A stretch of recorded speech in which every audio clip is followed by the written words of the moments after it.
Bonjour à tous, c'est David de la chaîne L'Orme Vert. Bienvenue dans cette nouvelle vidéo.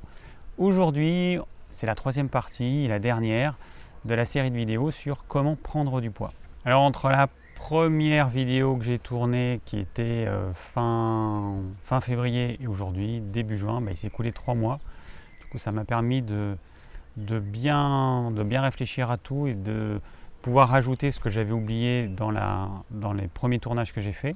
Alors pour commencer, la chose importante sur laquelle je veux vraiment insister, c'est le fait qu'il est impératif de supprimer dans un premier temps ce qui est cru. Pourquoi? J'ai déjà dit dans des vidéos, le cru, ça demande beaucoup plus d'énergie pour être digéré que le cuit. Le cuit, c'est une prédigestion qui se fait. D'ailleurs, c'est une chose qui est toute simple. Essayez de manger 1 kg de brocoli cru. Bon, c'est quasiment impossible. Il y a des challenges qui ont été lancés sur internet, sur YouTube. Bon, c'est quasiment impossible. Maintenant, ce kilo de brocoli cru, vous le faites cuire et vous verrez que vous n'aurez aucun problème pour le manger. L'avantage de cuire ces aliments, c'est qu'on peut en manger plus. Et quand on est mince, on a moins d'énergie. Enfin, quand on est mince ou maigre, on a moins d'énergie, on assimile peut-être moins. Et du coup, c'est important d'apporter à son corps quelque chose qui va être assimilable beaucoup plus facilement. Alors, je sais qu'après, le truc qui va venir tout de suite, la question que vous allez vous poser, c'est et les vitamines et les enzymes. Alors, les vitamines, à moins que vous cuisiez comme un fou du barbecue et que vous cramiez vos aliments, vous n'allez pas détruire les vitamines. Il y a quelques vitamines qui sont sensibles à la chaleur. La plus sensible, c'est la vitamine C. Donc, on a des réserves de vitamine C, on a des petites réserves de vitamine C. Moi, ce que je vous conseille de toute façon, c'est de faire ça sur une courte période. Et dès que vous allez ressentir que votre digestion se passe mieux, dès que vous allez reprendre de l'énergie, dès que vous allez reprendre un petit peu de poids, vous allez pouvoir ajouter du cru. Ensuite, il y a une façon de mélanger le cru et le cuit, c'est de cuisiner un petit peu à la chinoise, c'est-à-dire que vous allez couper vos légumes, vous allez faire revenir dans une poêle chaude pendant quelques minutes. Vos légumes, ils vont rester croquants, ils auront déjà commencé à cuire. Et ça, c'est une bonne alternative, c'est de manger les légumes mi-cuits, mi-crus. Alors, on ne peut pas faire ça avec tous les légumes. L'aubergine, ce serait pas bon. Mais par contre, avec la courgette, avec les oignons, avec les pois gourmands, avec toutes sortes de légumes, on peut faire ça sans problème. Et les autres, vous les faites cuire comme ils doivent être cuits. Par exemple, vous pouvez vous faire une purée de courgettes aubergines. Là, on est au mois de juin, il y a les premières aubergines qui arrivent. Donc vous pouvez vous faire une purée de courgettes aubergines, c'est super bon, c'est super simple. Vous coupez vos courgettes, vos aubergines en gros morceaux. Vous les faites cuire dans un tout petit peu d'eau, un demi-centimètre d'eau à peine, dans une casserole à l'étouffer. Une fois que c'est cuit, vous mixez, vous rajoutez du sel, des épices, de l'huile d'olive. L'huile d'olive, vous pouvez en rajouter pas mal. Alors ça dépend de la quantité de ce que vous faites évidemment, donc comme je n'ai pas donné les quantités, ça ne va pas trop vous aider. Mais ajoutez pas mal d'huile d'olive parce que ça va donner un bon goût, ça va rajouter un côté onctueux. Alors après, au sujet des enzymes, il y a cette croyance que les enzymes qu'il y a contenues dans les produits crus vont nous servir à digérer ou vont nous servir à je ne sais pas quoi. Il faut savoir que les enzymes, ce sont des protéines. Tout élément protéique, s'il rentrait dans notre corps, ce serait considéré comme un poison et comme un agent étranger à détruire immédiatement. Donc toutes les protéines doivent être coupées en petits morceaux pour devenir les éléments de base des protéines qu'on appelle les acides aminés. Et c'est ça qui va passer dans le sang. Donc vos enzymes qu'il y a dans les fruits, dans les légumes, vont être détruites par nos sucs digestifs pour pouvoir être assimilées. Alors je ne sais pas d'où ça vient, cette théorie des enzymes, mais ça repose sur rien en fait. Après, il y a une chose qui est certaine, c'est que les aliments crus apportent de l'énergie vitale. Une énergie que les Indiens appellent le prana, que les Chinois appellent le qi. Cette énergie vitale qu'on ne peut pas mesurer aujourd'hui, elle, par contre, elle va vraiment nous nourrir, elle va apporter quelque chose. Mais elle n'est pas complètement détruite par la chaleur. Et après, encore une fois, ça dépend comment vous cuisinez. Si vous faites une cuisson douce, cette énergie vitale, elle va être en grande partie préservée. C'est clair que si vous faites cuire vos légumes pendant 3 heures, il ne va plus rester grand-chose. c'est évident. Donc comme je l'ai dit dans la première partie de cette vidéo, ce qui compte, c'est pas ce que vous ingérez, ce qui compte, c'est ce que vous assimilez, ce que vous êtes capable d'assimiler. Et puis aussi, il faut voir la quantité d'énergie que va vous demander la digestion de tel ou tel aliment par rapport à ce que ça va vous apporter en énergie et en nutriments. Si ce que vous mangez, ça vous demande autant d'énergie à le digérer que ce que vous allez pouvoir récupérer, ça n'a aucun intérêt. Vous allez dépenser beaucoup trop d'énergie. Et c'est le cas des produits crus pour les personnes qui sont trop maigres et qui ont peu d'énergie, qui sont faibles, qui sont fatiguées, qui manquent de vitalité. Donc, encore une fois, oubliez une fois pour toutes les histoires de vitamines, d'enzymes et de ce que vous voulez. Dans un premier temps, vous avez besoin d'aliments que vous allez assimiler correctement. Quand vous aurez repris de l'énergie, à ce moment-là, vous réintégrerez les produits crus. Et en petite quantité, évidemment, vous allez commencer par des petites quantités parce que vous allez voir comment votre corps va réagir. Alors ensuite, il y a une personne qui m'a demandé conseil pour prendre du poids. Alors je lui dis, bah ok, prendre du poids, mais qu'est-ce que tu veux prendre? C'est du gras ou du muscle? Et la personne m'a dit, peu importe. Et c'est vrai que sur le moment, ça m'a paru un petit peu bizarre que quelqu'un soit prêt à prendre du gras. Je ne vois pas trop l'intérêt de prendre du gras. Alors c'est vrai que dans notre société, quand on est maigre, trop maigre, on est quelqu'un de malade. D'autant plus qu'aujourd'hui, la normalité, c'est d'être gros. Hein, il y a quelques dizaines d'années, la normalité, c'était d'être normal, c'est-à-dire d'avoir peu de gras. Et aujourd'hui, la normalité, c'est d'être gros, c'est d'avoir beaucoup de gras. Et du coup, quelqu'un comme moi qui est naturellement mince peut sembler malade par rapport aux personnes qu'il y a en grande majorité. Alors après, le gras, il a quand même un intérêt, c'est qu'il permet d'avoir des réserves énergétiques. Donc si on est malade de façon prolongée et qu'on a besoin de puiser dans ses réserves, forcément les personnes qui n'ont aucune réserve de gras vont avoir des difficultés. Et les personnes qui ont du gras en réserve vont pouvoir jeûner beaucoup plus longtemps. Moi, je ne peux pas faire des jeûnes longs parce que je n'ai pas assez de réserve de gras. Quelqu'un qui a des dizaines de kilos de gras en trop pourrait jeûner un mois sans aucun problème. Alors pourquoi est-ce qu'on n'arrive pas ou difficilement à prendre du poids, que ce soit du muscle ou du gras?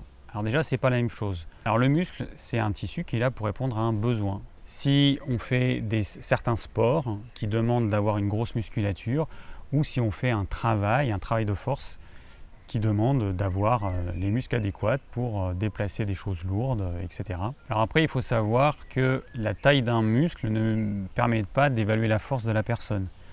Il y a des personnes qui ont des gros muscles et qui ont finalement peu de force. Il y a des personnes qui ont des muscles tout fins, les personnes qui sont sèches, et qui peuvent avoir une grande force. Donc c'est pas parce qu'on a des gros biscottos comme ça qu'on sera plus fort que quelqu'un qui est mince. Je me rappelle, j'ai vu dans un documentaire des Asiatiques qui étaient maigres comme ça, je ne sais plus si c'était des Thaïlandais ou des Malaisiens, qui soulevaient des sacs qui devaient faire plus que leur poids. Ils soulevaient les sacs et les trimballaient sur leur épaule et sans aucun problème. On avait l'impression que ça pesait 10 kg ce qu'ils soulevaient. Donc ne vous fiez pas à l'apparence physique de la personne. Vous ne pouvez pas vous dire parce que celui-là il est mince, du coup il n'est pas fort, et parce que celui-là il est gros, il a des gros muscles, qu'il est forcément fort, ça ne veut rien dire. Après, on est génétiquement différents. Donc il y a des personnes qui seront naturellement minces, et puis peut-être que les parents, les grands-parents étaient minces. Et puis il y a des familles où on est naturellement enrobé ou naturellement gros. Et du coup, dans notre société d'abondance, ça va être compliqué d'arriver à se contrôler pour manger ce qui nous évite de trop grossir. Donc il y a la génétique. Ensuite, il y a donc l'épigénétique, c'est quoi? C'est la façon dont vont s'exprimer nos gènes. Moi, je peux peut-être avoir un gène de prise de poids, mais qui n'est pas exprimé parce que mon mode de vie favorise l'expression de gènes antagonistes. Les 20 dernières années, peut-être que si j'avais vécu aux États-Unis et que j'avais mangé leur nourriture industrielle, hyper grasse, hyper sucrée, peut-être que j'aurais pris du poids. Ça, c'est l'épigénétique. C'est comment notre mode de vie va faire en sorte que certains gènes vont s'exprimer ou alors que d'autres gènes ne vont pas s'exprimer. Après, il y a également notre microbiote. Il y a plein d'études qui ont été faites, majoritairement sur des souris, mais en gros ce qu'on a démontré, c'est que si on prend une souris normale, on lui met le microbiote d'une souris obèse, c'est-à-dire les bactéries qu'il y a dans le gros intestin. On lui fait une greffe de microbiote. Et bien, la souris qui avait un poids normal, elle va prendre du poids. Alors, dans ces expériences, on donne à toutes ces souris la même quantité de nourriture, le même nombre de calories. Et donc, on voit juste en changeant le microbiote s'il y a une différence. Et puis, on prend des souris obèses, on leur met le microbiote de souris mince et on voit que le poids y diminue à quantité de calories ingérées égale, évidemment. Chez les humains, je ne sais pas s'il y a beaucoup d'expériences qui ont été faites là-dessus. Par contre, il y a des effets secondaires à certains traitements qui ont eu lieu.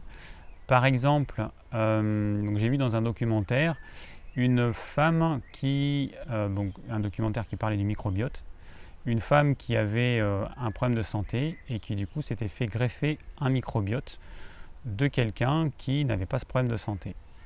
Son problème de santé a disparu, mais l'effet qu'il y a eu, c'est qu'elle a grossi énormément. Et ça, c'est tout le problème de la greffe de microbiote, c'est que on cherche à avoir juste un effet bénéfique, mais on oublie qu'avec ce microbiote, on a la totalité du package de la personne. Et donc là, en l'occurrence, elle a pris énormément de poids suite à la greffe de ce microbiote. Alors, la génétique, voilà, on est avec le patrimoine génétique à 50% de notre mère, à 50% de notre père, on ne peut pas y faire grand-chose. L'épigénétique, ça, on peut choisir ce qu'on mange, on peut choisir l'activité physique qu'on fait, on peut choisir de gérer notre stress de façon différente, on peut choisir de mieux dormir, de se reposer. Et puis la bonne nouvelle, c'est que les scientifiques disent que l'épigénétique représente 80% et le génétique seulement 20%. Ça veut dire qu'on a quand même entre les mains, ça veut dire qu'on a quand même la possibilité de pouvoir lutter contre une génétique défavorable. Après, tout dépend de nous, tout dépend de ce qu'on est prêt à mettre en place, tout dépend de notre motivation. Mais en tout cas, il ne faut pas être pessimiste et tout mettre sur le dos de la génétique en disant j'y peux rien. Dans ma famille on est gros, et je peux rien faire, moi je serai gros et c'est normal. Ou alors au contraire, dans ma famille on est mince, ou alors moi je suis mince, j'ai toujours été mince et je pourrais rien faire. Si, on peut toujours faire quelque chose, c'est ça qui est génial. Aujourd'hui on a la preuve scientifique que c'est possible. Avant, l'expérience le montrait, aujourd'hui on a des preuves. Alors après, il faut faire une différence entre être mince, naturellement mince. Moi, je mesure 1m75, je fais 60 kg.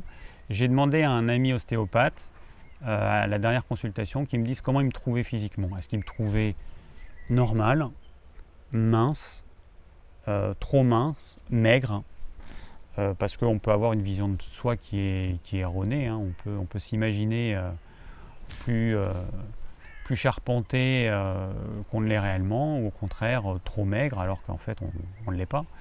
Donc je me suis dit, quelqu'un qui voit des corps toute la journée, il aura une bonne vision des choses. Il m'a dit que non, j'étais normal, que j'avais une musculature normale, que je suis naturellement mince, mais bon, c'est mon tempérament, hein, mais que j'étais normal. Mais à côté de ça, il y a des personnes qui vont être vraiment maigres, mais vraiment maigres, et ça se voit. Et avec il y a des personnes, moi ça m'est arrivé hein, dans le passé, quand à un moment donné j'ai pesé 49 kilos, donc c'était vraiment pas beaucoup, dans ma période végétarienne, végétalienne, crudivore, etc. Et à ce moment-là, mon biceps, je pouvais faire le tour de mon biceps avec mes doigts, donc c'est quand même assez inquiétant. Et du coup, c'est clair que quelqu'un qui a très peu de muscles, c'est pas du tout normal, c'est vraiment pathologique. Ça va être le signe de quelqu'un qui ne mange pas ce qu'il faut, qui ne dort pas suffisamment, qui n'a pas la bonne activité physique ou pas suffisamment d'activité physique. Puis ça peut être quelqu'un qui est tout le temps stressé, qui se shoot à coups de cigarettes, de café et de boissons énergisantes, et du coup qui va demander à son corps de lui fournir toujours plus d'énergie, sauf que l'énergie, elle vient pas du Saint-Esprit. Hein. L'énergie, si on n'a pas de gras, dans un premier temps, on va utiliser nos réserves de sucre, qui sont limitées. Et puis ensuite, on va utiliser nos muscles, hein. On n'a pas le choix. Hein. Donc c'est des personnes qui vont utiliser leurs muscles comme carburant pour faire fonctionner leur corps. Parce qu'elles vont constamment demander à leur corps toujours plus, toujours plus, toujours plus. Bon, ça évidemment, ça tient un moment, et puis à un moment donné, ça ne tient plus. Et à un moment donné, quand le corps lâche, la personne, c'est burn-out, c'est dépression, burn-out. Il va falloir du temps pour qu'elle se remette en état. Si vous suivez tous ces conseils, vous arriverez à avoir un poids normal, parce que le but, c'est encore une fois de ne pas viser trop haut, c'est de viser ce qui est possible d'être atteint. C'est un petit peu comme les personnes qui ont un poids à peu près normal, quelques kilos en trop, et puis pour pouvoir ressembler au canon de beauté des magazines, et qu'elles veulent perdre beaucoup trop de poids, et du coup elles se mettent des objectifs qui sont complètement irréalisables, ou alors il faudrait qu'elles aillent dans des extrêmes qui après les rendraient malades. Bon, à l'inverse, quand on veut prendre du poids, il faut aussi être réaliste. Il ne faut pas aller dans des extrêmes et vouloir... Moi, c'est clair que si je voulais peser 70 kg, ce serait possible. J'ai déjà pesé 67 kg, mais il faut que je fasse beaucoup de sport. Un sport adapté, beaucoup de sport. Il faut manger beaucoup plus de protéines animales. Et tout ça, ça entraîne une usure prématurée du corps que moi, j'ai pas envie d'avoir. Je trouve que j'en vois pas l'intérêt. L'intérêt pour moi, c'est d'avoir le corps qui me permet de réaliser ce dont j'ai besoin au quotidien. J'ai besoin de bricoler, de faire du jardinage, mon corps il me permet de faire tout ça. Aujourd'hui, j'ai pas besoin de soulever des troncs d'arbres sur mon épaule, donc j'ai pas besoin de peser 80 kg, d'avoir une musculature à la Schwarzenegger, ça me servira à rien. Et au contraire, je deviendrai esclave de cette musculature parce qu'il faudrait que je fasse beaucoup de sport tous les jours. Il faudrait que je mange beaucoup tous les jours et j'en vois pas l'intérêt, quoi. Donc aujourd'hui, mon rythme il me convient. Je mange un repas par jour. J'ai une activité physique modérée mais qui permet de maintenir mon corps en forme. Ça me suffit.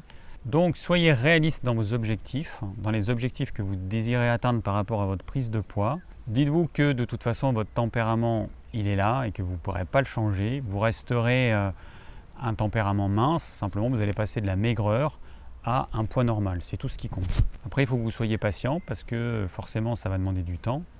La reconstruction de votre masse musculaire, elle va demander du temps.